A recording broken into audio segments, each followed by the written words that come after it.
Hello, everyone. I'm Mike Cannici, and welcome to another edition of Valley Sports Rewind. And I am honored here to have today a man who needs no introduction. He's been an assistant coach for over 40 years at the town of Ansonia for Ansonia football, Mr. John Sponheimer. And, Coach, I want to thank you for coming on today.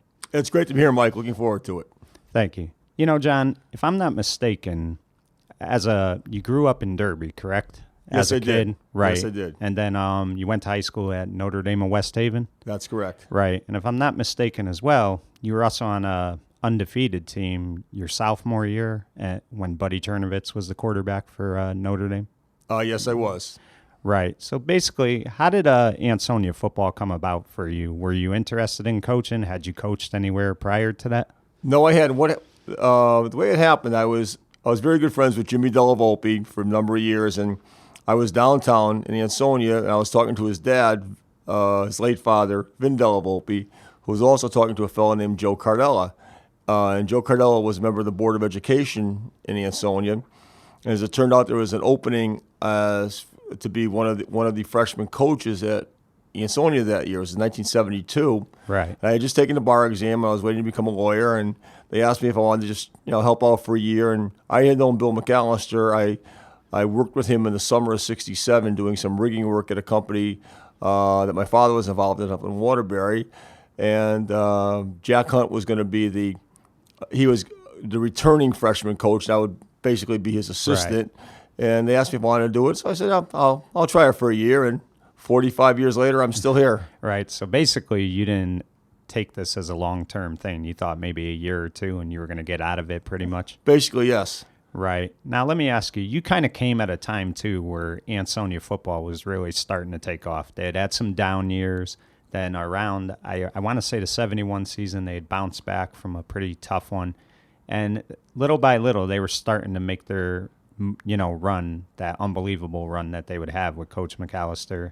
How were the first few years? Were they rough? Or? Well, Ansonia was on the brink of putting it over the top. They just couldn't seem to get over the hump in some of the games. The first year they lost to in '72. They lost to Derby. They lost to Naugatuck. They lost to Hartford Public, and they lost to West Haven. All of whom were undefeated when Ansonia played them, and I think they ended up collectively 38-2 that year. The next year in '73, we went 7-3. Lost a 1-point game to Notre Dame. Lost to Derby. Right. And a heartbreaking 17, I believe it was 17-13 or 18-14, and lost something along those lines. John Pagliaro's senior year. Right, and we also lost to West Haven, who was number one in the state. We played them 13-7 at Nolan Field. Right. Then the next couple of years, we were right around that 8-3 mark. We had some outstanding wins against some teams in the top 10. We were starting to come, and then we had a great freshman class in the year in '75, led by Sandy Olszewski, and we're clearly a class that would be someone to answer to in the next few years, and that's when we really put it in high gear and turned everything, not necessarily turned it around, but put it over the top. Right. One of the things that Coach McAllister and myself talked about yesterday when I had him on the TV side of things, he had said that the biggest thing they needed to do was get over that hump against Derby, that for the longest time they could not beat Derby. And he basically said that's where it started. They had to get past Derby. And once they finally did, they took off from there. But that was the biggest obstacle at the time, was getting by Derby. It absolutely was. Lou DeFilippo was a great, great coach. He had some great, fantastic teams at Derby. And we were just knocking on the door constantly. And all of a sudden in '76, we beat them 22-20, then we beat them in the state playoffs, and I believe we won those two games. I think we won 10 games in a row until Derby finally won 11 in a row. Right. And so we got over the hump and never looked back. Right. And one of the things I think is important too, and I've brought this up, and as a Yankee fan, I've said this before, that it pains me to talk about it, but when the Red Sox finally had to end that streak, they had to do it in a dramatic fashion. They came back from 3-0 down, and they had to win it at Yankee Stadium. And I think that was the key for you guys against Derby. You had to beat them on their own field. You ended the streak there. And then once that happened, Ansonia football was, born again, in my opinion. Well, it was a huge step in the right direction for us, and kids came to Ansonia starting with their freshman year, and they truly believed they were gonna win all the time, whether it be Derby or anyone else, and they got that in their minds, and for the most part, it carried forth. Right. And let me ask you this. I asked Coach McAllister this as well. You as a coach, to me as a fan, I grew up in Derby. I did not ever want to play Ansonia a second time. Playing them once is, stressful enough. Playing them a second time, that's just too much to take. I mean, you don't pay attention to that stuff a lot because you got to coach game after game, but did you want to play Derby that year in '76, or would you have preferred somebody else? Well, it was so unusual because the playoffs weren't set until well into the season. Right. Not the fact that we were even going to have playoffs. Right. And so when we beat Derby the first time, 22-20, the first time in '76, we didn't know there was any chance of playing them until about a week and a half later, when the CAC came and announced that there would be playoffs. So it really, we're going for an undefeated season, which Ansonia hadn't had since the '40s, I guess, and so that really was our main concentration. But in the back of our minds, we were looking at the fact that how could we finally beat Derby for the first time in 10 years or so, and then all of a sudden have to play them again. And if we ever lose the second time, it totally wipes out the first victory. Right. So that was something. I think that any years we beat Derby, we didn't really look forward to playing them in the playoffs. The same reason a couple times they beat us in '85 and '90 when we just missed out by a half a game. Talking to their people, they certainly don't want to see us in the playoffs the same way.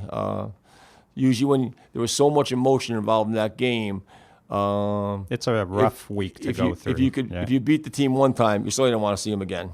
Right. So now let me ask you this.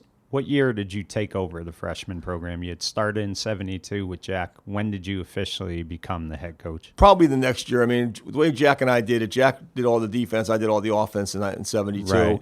Then Jack went up to the varsity in '73, and I just basically ran the freshman as the head freshman coach since then. Right. Now, one of the things what was interesting about you is you were different than a lot of freshman coaches because although you were the freshman coach, you had a big part with the varsity as well. I mean, you would have freshman football practice, and when you were done, you would go over to the varsity practice, correct? Yeah, it's basically been all that way since I've been there. I mean, I've been very close to all the head coaches, whether it be Bill McAllister, Bobby Lisi, Jack, and Tom Brockett.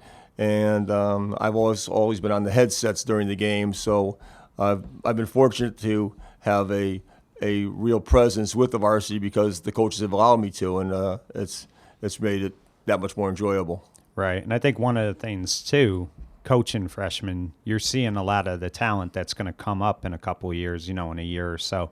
So you're able to, give the other coaches a good scouting report on who we have coming up and, can they help us? Are they going to be able to play next year? Things of that nature. So I think that was helpful as well. Well, I'm sure it helps somewhat along the lines, but the coaches we had are pretty good at making their own determination about who's going to be in the lineup and who isn't, though. Right. And I believe you've been freshman coach since '73. So, I mean, you've had a lot of great freshman teams. I mean, if I'm not mistaken, you've been undefeated at least 15 times, probably more if I'm not mistaken. It's somewhere up around those lines. I really don't sit down and try and figure it out, but I can probably guess it's somewhere between 15 and 18, I would guess. Right. Is there one you love more than the other? Like, I mean, you're involved in both, but I mean, do you like coaching freshmen more because you could kind of, introduce them to what they're going to face in the next level, or do you prefer varsity? Well, I mean, the emotional involvement with the varsity games is just so much different. So intense. And so intense in the amount of time we spend planning all year long and in the off season. So, I mean, the freshman success is nice. It's great to bring a new team in and have a very successful season and start players on the road towards having a great career in Ansonia. But there's nothing like the varsity success and the amount of time and dedication that's spent in that regard. Right. So now we've talked about the '76 team, how special it was. Talk to me about this 1983 team, though. One of the things Ansonia had not done, they had had so much success, but there was only one thing missing, and that was, being number one in the state. They finally were able to get that year. There were years that I'm sure they were cheated out of number one, but this year they were finally able to get it. They had some great players in Glennie Antrim, Johnny Lawler, Timmy Ahern, Jeffrey Coppola, I believe, was the quarterback. Talk about that '83 team. Well, you know what's so interesting about that is that we have been literally chasing that. Obviously, since Derby had been number one a couple of times, it was something that people would throw back at us. Well, you're beating Derby now, but you're still not number one in the state. And it's something that meant something to a lot of the fans, especially. Certainly, it meant something to the coaching staff, and it meant something to the players. And the year before, we lost a heartbreak. We were number one in the state, and we lost a heartbreaking game to Naugatuck on Thanksgiving in the last second, 7-6. Right. And they had been number one the year before that, even though we had beaten Naugatuck 8 times in a row until 1981. In 81, they finally beat us. They ended up number one in the state in 81. Right. And our two greatest rivals, in a sense, were Derby and Naugatuck, and both had enjoyed that success, and we never had. And going into 83, Hand was the big team around the state. They had Jim Bell, who was the player of the year. They had David Thompson, an outstanding quarterback, and they were just beating teams pretty well by pretty good margins. And we thought we were as good, if not better than Hand, but we never had a chance. We didn't have a chance to play them, obviously. And we knew that if Hand continued to go undefeated, no matter what we did, we couldn't be number one. And the night before we beat Stanford Catholic, we went to the Hand East Catholic game up in New Britain, and in the last seconds, it looked like Hand had scored to win the game, but there was a holding call on the play, and the touchdown came back, and Hand got beat, and it was just an unbelievable moment for us, right, because it let us realize that even though St. Joe's was the defending state champs and they were undefeated, we truly believed that if we won the next day, we would be number one. And we went out and played one of the greatest games I've ever been involved in. Trinity Catholic was a 9-1 team coming in out of the FCAC. Had only lost to Greenwich, who was undefeated 14-0, and we totally dominated them. We were 26-0 at halftime. Right. We ended up, I believe, 33-0, and I don't know if they ever even got past our 50-yard line. It was probably the greatest big game we've ever played at Ansonia as far as total domination of a team, which was a very Right. good team. Now, let me ask you this. You talked about, not being number one till that year. One of the things that is kind of unfair is number one is decided by people who vote. Do you think the number one and number two teams should just play a game and let it decide who's number one by playing that game? I know it extends the season even longer, but it's probably something that should happen down the road. It's great to talk about it like that, Mike, but the CAC does not recognize polls. They couldn't care less Right. in their hierarchy, so that's never going to happen. They're never going. At times, they've talked about having an open division in football, which would, in a sense, maybe sort of guarantee who would at number one would play number two, but they're not even going to do that. So it's nice to talk about, but I don't think it's ever going to happen. Right. Now, Coach, talk to me about Bill McAllister, because, from 76 to 83, that run that you guys went on, I believe you guys won 6 state titles. You were runner-up twice. So 8 years in a row you guys were in the playoffs, and I believe you guys won 8 consecutive MVL titles, which, is unbelievable. Talk to me about Billy McAllister. Bill McAllister was a great leader of a high school football team. He was extremely intense. He wasn't very loud. He was soft-spoken, but when he spoke, he commanded an audience. He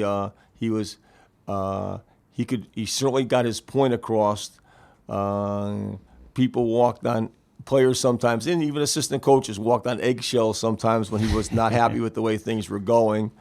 But he had a great rapport with us as assistant coaches. We were somewhat younger than he was. There was Jack, myself, Jimmy Delavolpe, and Bobby Lisi for the most part, Right. and then there was Frank Calandro, who was around for quite a while Bill was there. But the four of us spent so much time together, and we could really tease him somewhat about being old. Right. He was 10. We used to say he was maybe 10 or 12 years older than most of us, but he was light years older as far as his behavior. And Right. when we first started out, we were single for the most part. We were coaching under him, and we kept different hours before the game than he did. And Right. we had some interesting stories, and he always wanted to hear the stories. But he was an outstanding coach, and I think he would be the first to tell you that his association with the three of us younger guys opened him up a little bit to some ideas about football and just having a good time, and it was a marriage made in heaven. Right. And he definitely was a terrific coach. I He, mean, outstanding coach. right. Now, another team I wanted to bring up, and it wasn't one of the better Ansonia teams, but I always look at this team as a team that, won a title because of the heart they played on the field. That was the 1988 Ansonia team. You guys had started the year 4-2. You had 2 tough losses to Sacred Heart and Derby. But the team really rebounded well, and that game against New London in the state playoff game was one of the best games ever played. That team really hung in there. We lost on Columbus on a Monday night up to Sacred Heart. We lost by 3 points, I believe. Right. And then we lost to Derby on a Sunday afternoon, I think, by 3 points again, 10-7. Right. On a field goal, we had a 90-yard touchdown run by Kevin Sharkey, called back on an intercepted pass. And take nothing away from Derby, but we really thought that we were bigger and stronger than most of the teams in Class S, and London was number one in the state. But we really thought we had the size and the speed to play with them. And I remember Derby was playing. We still thought there was a mathematical chance of us getting in, and Derby was playing Seymour. Derby was undefeated with about 3 games to go in the season up there on a Sunday afternoon. And I remember the New London coaching staff was there, and they really thought Derby was going to. They thought we had no chance of getting in, but I knew from doing those points constantly that if a couple of things broke right, it would. Of course, Seymour had to beat Derby, which they did, and we knew that Shelton was an outstanding team that year. We had beaten Shelton 14-0 early in the year, but I think that might have been Shelton's only loss at the time. It was, and Shelton went on to win a state title that year. Right. So we were confident, or hopeful, I would say, more hopeful than confident, but that because Derby was a hell of a team, but if we could win out, that Derby would have real problem beating Shelton on Thanksgiving Day, and we would sneak in, and we did, and then the game was one of the great games I've ever been involved with in Ansonia. We had lost our quarterback Keith Pelotowski, who had with about 4 games to go and he's had surgery on his hand, and then David D'Onofrio quarterbacked a couple games. But we made a coaching decision to put Kevin Sharkey in a quarterback the last game on Thanksgiving Day, in order to get D'Onofrio back out as a receiver because he was just so effective there. And Kevin could run the ball as a quarterback and throw it. And we beat Naugatuck, who actually won the NVL title that year because they played Sacred Heart in a playoff and beat them, and because Sacred Heart had beaten us, but we still beat them on Thanksgiving Day. Right. And then we played New London. We were down 15-0 at the halftime. They had Jamal Johnson, who was the player of the year in the state. It looked like we had no chance to come back, and we rallied. We totally dominated the second half of the game, and Kevin Sharkey threw a touchdown pass to David D'Onofrio with about a minute to go. We came back to beat him. I think it was 20-15. Right, and if I'm not mistaken, too, a lot of people had left that game. They had kind of given up. It looked like it was over. And I remember Sharkey had just got the ball off as he was getting hit. I don't even think he saw the touchdown to D'Onofrio. He didn't. He was on the ground, but I was up top and had a beautiful view of it, and then it was a fantastic play, and New London ran a couple plays, and then we intercepted the ball and gave us one of the great victories in Ansonia history. Right, and you talk about Kevin Sharkey, tremendous player both sides of the ball, and I mean your 1990 team. I mean, with him, Dennis Tinney. I believe Pelotowski was there, if I'm not mistaken. No, Pelotowski graduated. He might have been gone. Okay, so you also had Chris Kinnebrew, who was very effective for you guys. You had Mike Diuto, who was... That's the 89 team you're talking about. Or 89. 89 team was the team that ended 89. They were number 1 in the state. Right, and you guys basically rolled through everybody that year. I think Naugatuck gave you a good game, on a Sunday afternoon. Right. And you guys won 14-7, but then you guys just buried Weston. That was one of the great teams. That was a very big, powerful team. We had Mike Diuto, who, matter of fact, who started out in Derby and then moved to Ansonia, who was an all-state tackle. We had Ramondo Stallings, who went on and played in the NFL, who was a very huge good defensive tackle. We had F.J. Brukowski, who went to UConn on a full ride. Kevin Sharkey had a tremendous year. Right. We had obviously you mentioned Chris Kinnebrew. Chris Kinnebrew played nose guard.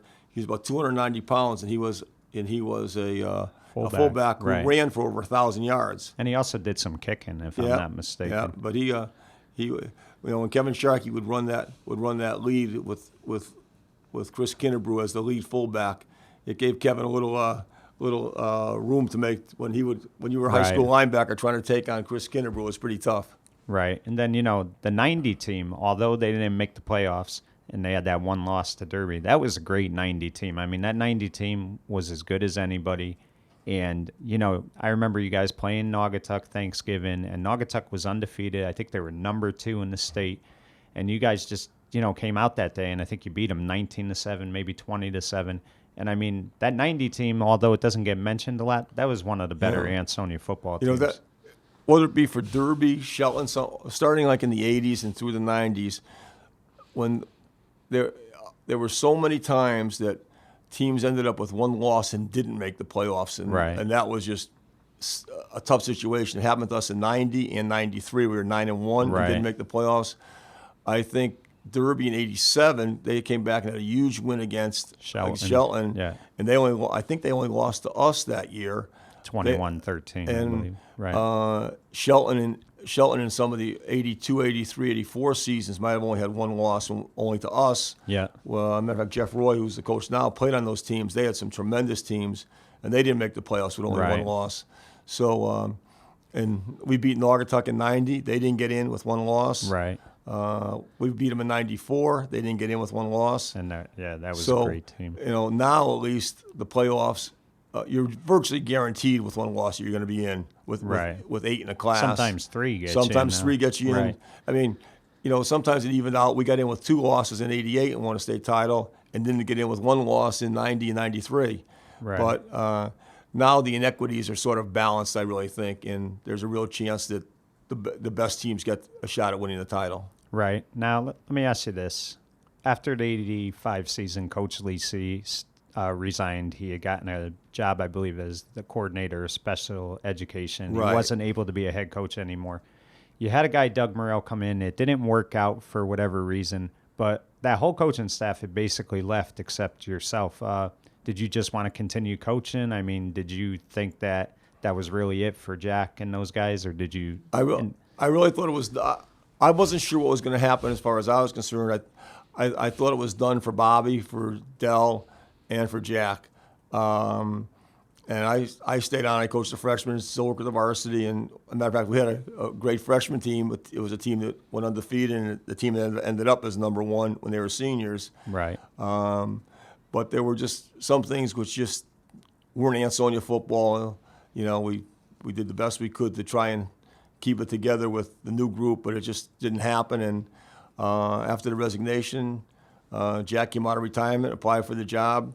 First thing he said is he wanted Dell back, and Dell agreed to come back because his son Duncan was coming into high school as a freshman. Right. And Bobby Lisi was able to work it out that he could be an assistant coach and still be an administrator. So, and I think in time, Earl Stanley joined the staff as well. Earl, who's one of the great players on the 83 team, had coached with me in '86 on he was freshman team. He coached that team with me along with Kevin Raleigh, and he just stayed with us for all the years since then. Right, and the funny thing is, when I had talked to Jack years ago, he had told me he only planned to do it for 3 years. Yeah. Next thing you know, he's there 19 years. But you talk about his run as a head coach. I mean, you guys had an unbelievable run. I believe you won 10 MVL titles, 7 state championships, 5 undefeated seasons. I mean, that run that you guys with Jack had was one of the best runs in any type of sport. It was. I think his career record, if I remember, I've seen some signs. It's like 193 wins, 26 losses. Right.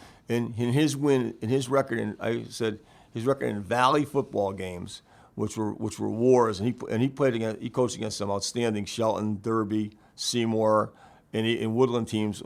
He had the best record of any coach. You could ever take any coach who ever coached in the Valley. He had the best coaching record of games against other Valley schools. Right. Whether it be Lou DiFilippo, Bill McAllister, Ed Finn at Shelton, no one had a better record in the Valley games than Jack Hunt. And I think it wasn't until 98. He hadn't even lost a game at Nolan Field till 98. So he had went 11 years without ever losing on that field, which that's amazing. I It mean, I is. know it's your home field, but still, you would think there'd be a year you have a down year. We lost the playoff game in '97 to Darien, and then we lost to Seymour in the first game of the year in '98. But, and matter of fact, in Jack's first game coaching it at Nolan Field, we played Shelton in '87. Right, and great game. Shelton had a great team that only lost to us, and then they got upset by Derby on Thanksgiving. Right. And we had normally agreed to play a tiebreaker against Shelton. And the officials said before the game, "Are you playing a tiebreaker?" And we said yes. And then they went to Shelton and said, "Are you going to play it?" And they said no.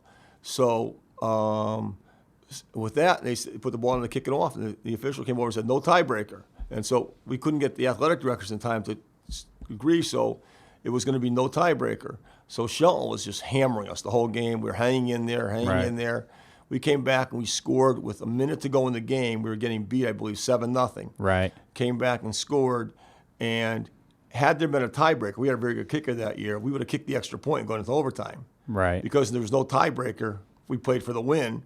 Yeah. We wouldn't play for the tie. We played for the win, and James Lane threw a pass to David D'Onofrio for the 2 points. Great game. And that really put us on. That was the first time we had won a big game in a couple of years. Obviously, in Ansonia, it meant so much, and that started Jack on the way. Right, and sometimes it's games like that you need to really know that the program's back and that it's in the right direction. That was one of those games. I mean, Jack was a phenomenal coach. I mean, people. One of the things that was great about Jack is Jack really trusted his coaching staff. Jack didn't need to be a coordinator. He had, he was very involved with the defense, but he basically let Jimmy Dell and those guys run the offense. So, right. I mean, he basically trusted his coaching staff. There was no ego with Jack. No, there wasn't at all. I mean, we were friends first before we were coaches, and we were always friends. And but even still, though, there was still some times when, even among friends, that there's disagreements on how to proceed. But the bottom line is, we just wanted Ansonia to win no matter how we got there, and it worked out tremendously for us. Right. Now let's talk about the 94 team, because I felt like that team had a lot of pressure to win, because the season started and everybody just felt that team was going to go all the way. There was nothing that could stop them. But you still had a very good Naugatuck team. You had Seymour coming in the MVL. Derby's Derby, whether they're good or not, you never could be sure. That's never an easy game. But that 94 team, I mean, the talent you guys had. You had Ronnie Tate, Peter Reynolds, Steve Coughlin, Luke Richmond. They were both playing quarterback. You had Jimmy Froelich, Jay Lightham. You had Jeff Gregorio on defense. A couple other guys who stepped up, Ebenezer Canes, guys like that. So, I mean, there was a lot of pressure to win with that team. Talk about that team a little bit. Yeah, well, we also had Phil Mrazek, who was a 6'7" wide receiver who played at Boston College. We literally had 5 or 6 scholarship players on that team. That was one of the few teams that we really could have. We almost played, for the most part, 22 players, 20 players anyway. In the last couple games, we probably, Stephen Coughlin played both ways. Mrazek played both ways. Neither our run, and David Sisto, who was an all-state lineman played both ways. But basically, some games we virtually played 2 separate teams. We had that much depth, that much talent. Right. That was an outstanding team. Steven started at quarterback, and then Luke would come in, and Steven would go to wide receiver and catch touchdown passes. So we really felt that team had the talent to play with anybody. Right, and that's got to be a coach's dream when you have that talent. I mean, you could put so many things in, so many types of offenses, coverages for, the defense. I mean, that team was special. Talk about the Naugatuck game. Let me ask you, as a coach, what did you feel like after that game? More relief than anything else? Because that was a crazy game and one of the best ever. I think it was exultation. It was the crowd was the biggest crowd I've ever seen in high school football. Anywhere from 12 to 14,000. It was, and there was CBS National News was there. It was shown on. There were clips from it shown on the national news on Saturday around the whole country. Naugatuck, as you say, was undefeated. It was the first time we had played Naugatuck when we were both undefeated at Ansonia. We played in 1977. We were both undefeated up in Naugatuck, but it was the first time that we were. And we played in 1981 up in Naugatuck when we were both undefeated. But we never been both undefeated in Ansonia. Right. And It was just an unbelievable setup. And we had lost Naugatuck the year before, 21-0. First time Jack had ever lost to Naugatuck. And we had one loss. They ended up winning the double L state championship. Right. And they had a lot of people back from that team. And plus, Joey Edmonds was an outstanding quarterback. They had nice size in the line. They had a lot of weapons. The game, we were behind at halftime. Right. And there's no worse feeling than being behind at halftime on Thanksgiving during a game. And the halftime seems like an hour. Oh, yeah. The bands are out there, and the Naugatuck band, And usually Thanksgiving halftime seem to go longer. When you're behind, every minute seems like 10. But then we came out, dominated the second half. We were in great shape until the last minute. We were up 8 points, and Naugatuck ran a counter option pitch to the quarterback out of the wing tee, and Edmonds caught it, went about 75 yards for a touchdown, and they were down 2, and they made the extra point. And it looked like all the momentum had swung to them. Right. I think if you were doing polls at the time, watching people at the game, they would have thought that Naugatuck had the game won in overtime. Right. We got the ball first. We did a couple of different wrinkles on offense and scored in 2 plays.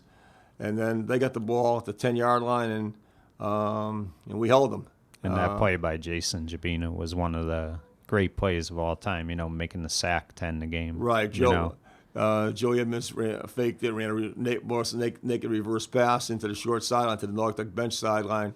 And Jason told Joey as he was going down, he might have used an expletive or two, but he let him know that he had him and that the game was over. And Joey he threw the ball trying to complete it, but there was just nowhere to go. Right.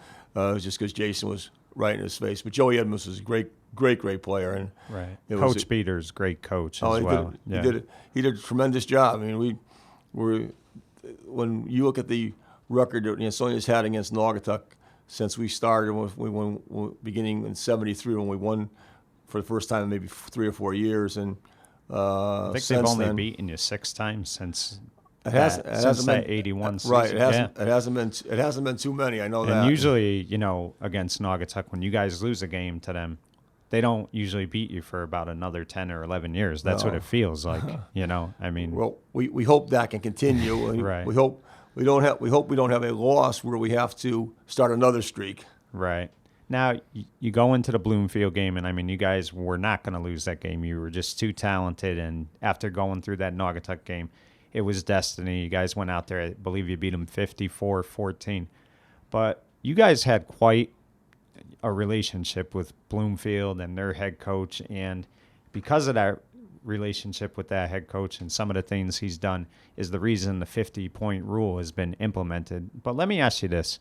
Do you really think the 50-point rule is necessary? Because at the end of the day, you can't tell kids who are, sophomores in high school who have practiced all week not to try to, score a touchdown and things. No, I don't. I don't at all. I think the implementations are going to start. I believe they're starting some this year with the more of the running clock, automatic scoring makes the clock run. Right. You don't have to embarrass the team by saying, hey, they're willing to play running time. Are you willing to play it? Right now, I believe if you're up 40 points in the third quarter, it becomes running time. And right. And I think those measures are going to be implemented. Right. So that way, at least with running time, that has the ability to really help curtail the score. Right. And running time and common sense. And for the most part, most coaches do have common sense. Every now and then it gets a little bit away. But I think, though, all of a sudden, sometimes with running time, you can play, all of a sudden in the last quarter, you're only running 6 or 7 plays, it seems. Right. But at least kids are playing hard on every single play, and they're not told to kneel down or go out of bounds, or if someone's scoring on a touchdown, to have someone run off the bench so you get a penalty. Right. So I think it'll change with that concept. Right. Now let me ask you, you've coached so many great teams. I believe Ansonia's had 19 championships, and you've been a part of all 19, which is unbelievable. So for you to try to compare them, that wouldn't be fair. But is there one particular team that you looked at and you said, wow, this is just one of the greatest high school teams of all time? Is there one team that stands out? It's so hard because there's been so many great players on such different teams. They all played so great in bigger games. I mean, we thought in '97 we were number one in the state going into Thanksgiving. We beat Trinity Catholic 19-7. Trumbull beat Hamden 21-20, and they jumped us in the final poll. We thought that team was as good as anybody. Right. We certainly thought that '94, that team with all the great players we had on that team, the Kenny Tinney team, and Ryan Thomas and Patrick Raleigh of those guys, back-to-back years, and especially when they were seniors in 2003, was just an outstanding football team. Certainly perhaps the second of Tom Brockett's undefeated back-to-back number one teams with Eric Courage and Alex and all the rest of the size and strength we had on that team. Rashad Bass. I mean, we had two 600-pound squatters as a right guard and right tackle, and they were both athletes. Rashad Bass was a freshman running back. Right. He actually played ahead of Alex Thomas because we were a different concept offense then. Alex was a freshman. He wasn't, and he was smaller, but Alex obviously was going to become a tailback and became the star that he did. And Eric was maybe his final lineman as Ansonia has ever had, and he had great speed. I mean, but that team had so many great players that so it's hard to say which one would have been the best because they were all champions, and the great thing about champions, a lot of them never lost, so you never know who's gonna win out, and it's different eras. I mean, one was an option team, one was a power wishbone team, one was a team that threw the ball a little bit more to when you had two receivers like Stephen Coughlin or Phil Mrazek, or there've been some great players and made our job a lot easier. Right. Now, you've coached so many different types of teams. I mean, because things change with the change of times.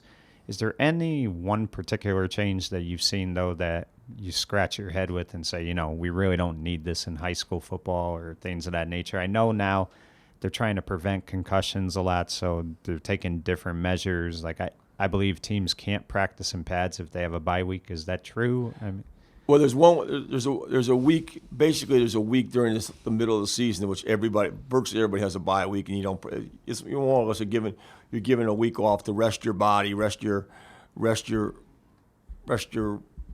workout schedules, just to take it as easy as possible. It's basically what the pros do. I mean, the pros are the first ones to start the bye weeks. Right. So I don't think so. I think the steps they're taking for concussions are a very positive step. Right. I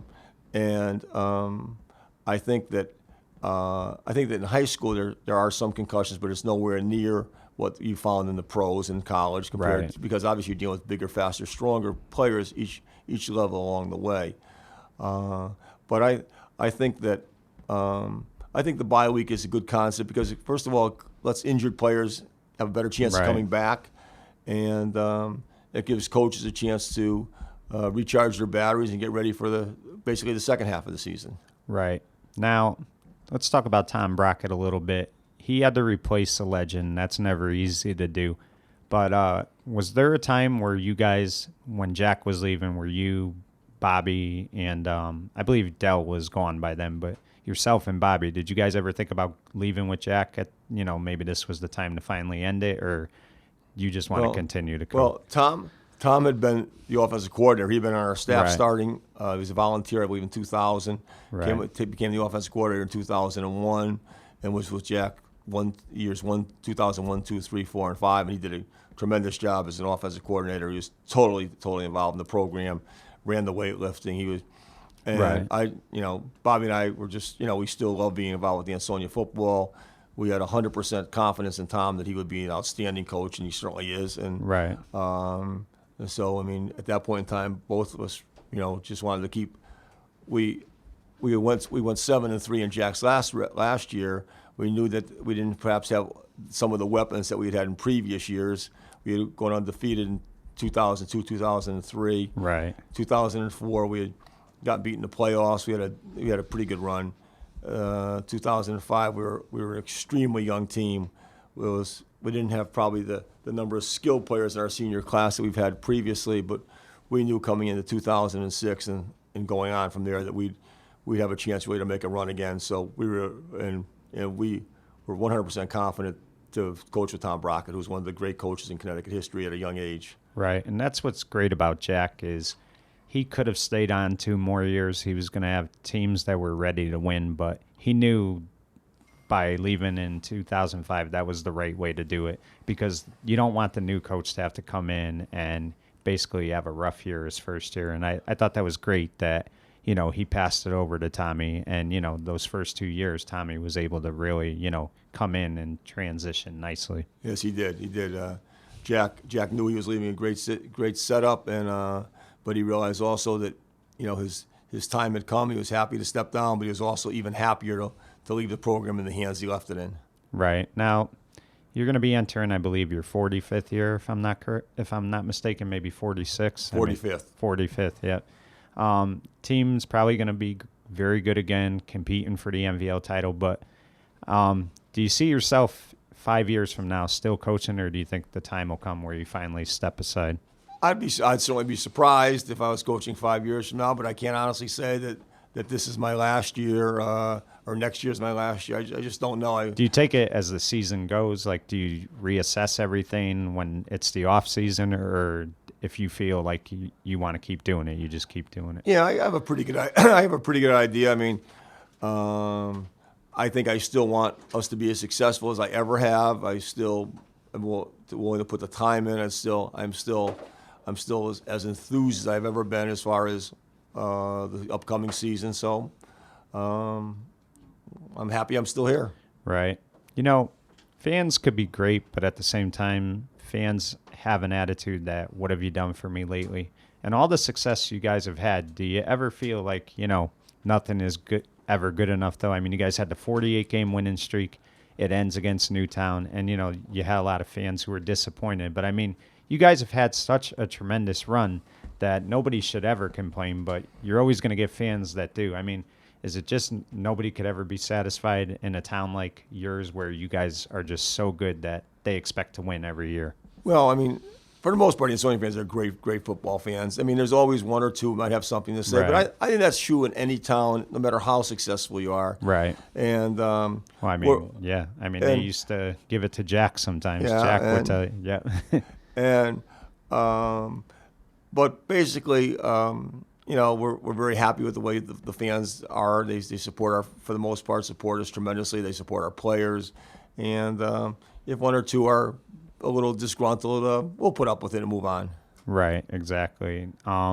So what do you think about this year's team? I mean, I know you guys haven't went out there yet and had that first practice yet, but I mean, I'm pretty sure you probably had spring. So, I mean, what do you think about this year's team? I mean, I got to believe they're going to be competing for the MVL and be one of the top teams there. Well, again, at this time of the year, like most years, we're cautiously optimistic, but we know when you have to replace so many big play scorers that we've had that we're replacing in Tajik Bagley and Tyler Bailey and Angel Falero, for just to name three of them, besides some outstanding linemen, and we have some backs, some younger backs coming up. We're confident they can fill the bill. But by the same token, when you're trying to replace a first-team All-State running back, plus one of the more versatile offensive players we've ever coached in Tyler Bailey, and obviously Tajik was the All-State running back, and a deep threat in Angel, those are not easy people to replace, and we may not be able to score as quickly as we have. Obviously, when we felt the same way once Arkell graduated. I mean, somebody told me that Arkell had over 50 touchdowns of 50 runs of 50 yards or more when he was in high school. So I mean, that makes you're not spending a lot of time trying to drive the ball where you can make a mistake or have a penalty or something interfere with you. So we're going to have to maybe look at how we approach some of our offensive concepts a little bit differently this year, but still with the same goal in mind that we've always been a power running team. We still will be. We'll throw the ball. We'll throw play action passes. We have our returning quarterback in Bryson Cafaro, who's a strong kid. Right. He'll be able to do more things with this team than he's had to do in the past. Basically because he'll have to provide more offense than he had to do in last year. Right. We talked about the Derby Ansonia rivalry before. It's hasn't quite been the same. And I thought what really hurt it too was I believe 7 years they didn't play against each other, which I'll never understand why that happened. But do you think that rivalry could get back to the way it once was, or do you think it's just a different time now? I think it's a different time. I think the rivalry will still be good. First of all, you don't have as many students in the school as you had before. Right. There's not that many second or third generation players playing where Right. my father played in this game, my grandfather played in this game, where so many families were accustomed to, well, the whole family would show up for the Ansonia Derby game. It's just that way, I think, in all high school football, when you take 90% of the schools around here. Obviously, for a big game, you're going to get a bigger crowd, but Right. Ansonia Derby just doesn't have the generational effect that it had anymore. The people working in the factories talking about the games, Right. Establishing the betting line in the factories, whether Right. and betting lunch for a month or betting $25 on the game. And we've had people come up to us after a game when we've beaten Derby and say, "Oh, you gave up that last touchdown. We won by 20 points. I was giving 28 points. I lost my lunch bet. Right. Now, and we laugh about it, but there just isn't the interest that it once was. But that probably would never have been topped because it was just the kind of a series that you just wouldn't find anywhere else in the state. Right. I mean, but compare, say, 1981 to 2016. Do you, John Sponheimer, still get nervous for that game? Oh, absolutely. Yeah, absolutely. So that hasn't changed. I lived in Derby for many, many years, so Right. I would see the Derby players waiting for the bus in the morning as I was driving to work, and just that week especially, it would build up because it would always be the sixth game of the year. Yeah. That's one of the things too. Now it changes when you play Derby. Sometimes you play them in the eighth game. Sometimes you play them in the second game, the first game, the fourth. For 30 years it was always that sixth game of the year. Derby would play. Derby schedule. You go scouting. They'd play Brantford, Seymour, Sheehan, North Haven, East Haven before they played us. And you just knew that every year they'd play the same teams and getting ready for us, and Right. our schedule would be the same too. So, unfortunately, that's the nature of the multi-leagues teams playing now. And Right. but it truly was something to be a part of it though for so many years.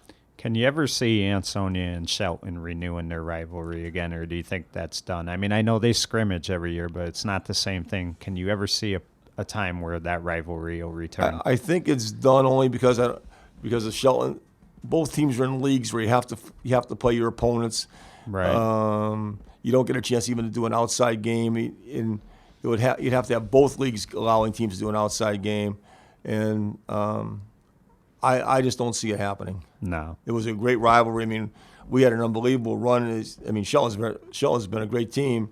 I think we won 18 and 1 in the last 19 years we played Right. Shelton. I think 86 was the last time. Yeah, they beat Ansonia.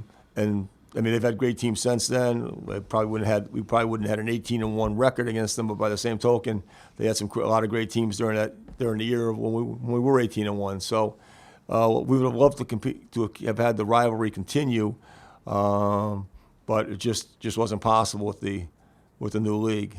Right.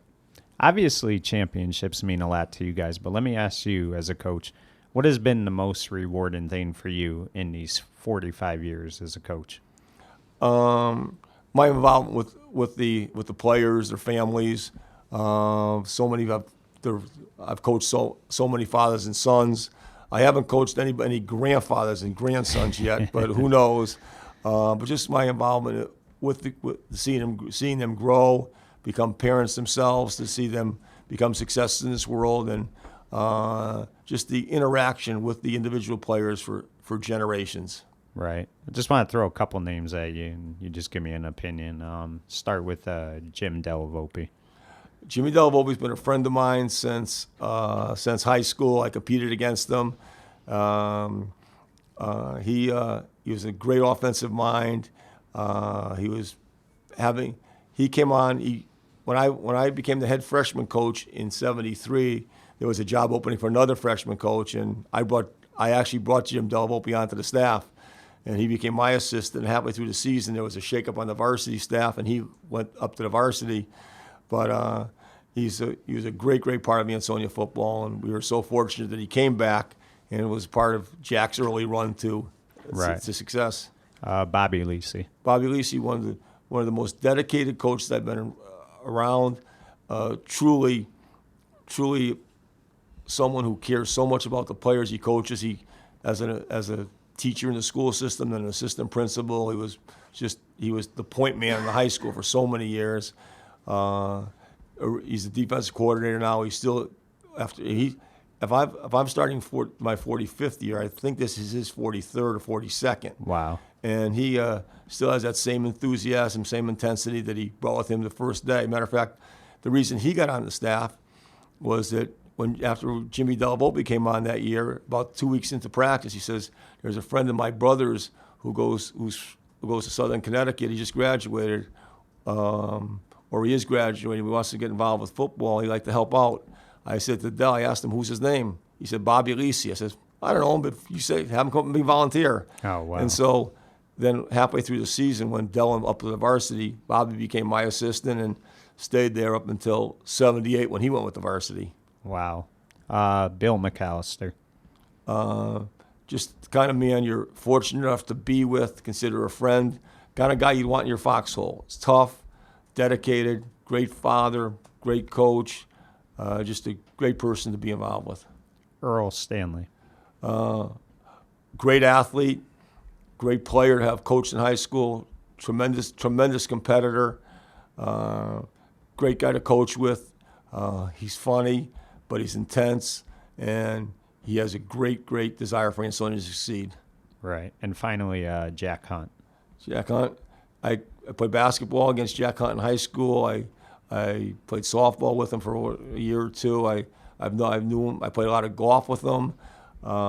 Great guy. More or less, he had a great presence. His size obviously gave him great presence, but he was he knew how to put a staff together. He knew how to get a team ready. He knew how to get a team ready to play in a big game, and he was someone who I think other coaches underestimated what a great coach Jack was at first, because he was very unassuming. He was never talking about himself. He always spoke about other people on the staff or spoke about other players. Just a great guy to coach with and a fun guy to be with. And finally, what does Ansonia football mean to you? What has it meant to your life? It's given me a chance to be with some of the greatest people on a sporting level that I've ever been with, and to spend so much time with them, to be with such great coaches. You know, when I started out when Coach Jarvis was the athletic director, and he used to, right. I used to always, we first met Coach Jarvis when he was in charge of the summer league in basketball, and always accused us of trying to bring ringers in to win the summer basketball title. So we had a lot of great discussions about what constituted a resident of Ansonia for summer basketball purposes. But he was a fun man to talk football with, and then obviously all the head coaches, Jack, Bobby, Tom Brockett, and being the assistants on the staff, and there's been so many great assistants who have contributed so much to this program. Right. And I feel I'm the luckiest guy around because I got to be with all of them. Well, Coach, somebody who comes from Derby, it would be foolish on my part not to recognize how great this program has been, not only to the Valley, but also to the state of Connecticut. I mean, honestly, they are the New York Yankees of high school football, and, I congratulate you guys on all the success you've had. 19 championships, that's unbelievable, and I really do appreciate you coming on today. It was a lot of fun. Thank you again. Mike, the pleasure was all mine. Thank you again, Coach. For Valley Sports Rewind, I'm Mike Cannici with Coach John Sponheimer saying goodbye, everyone.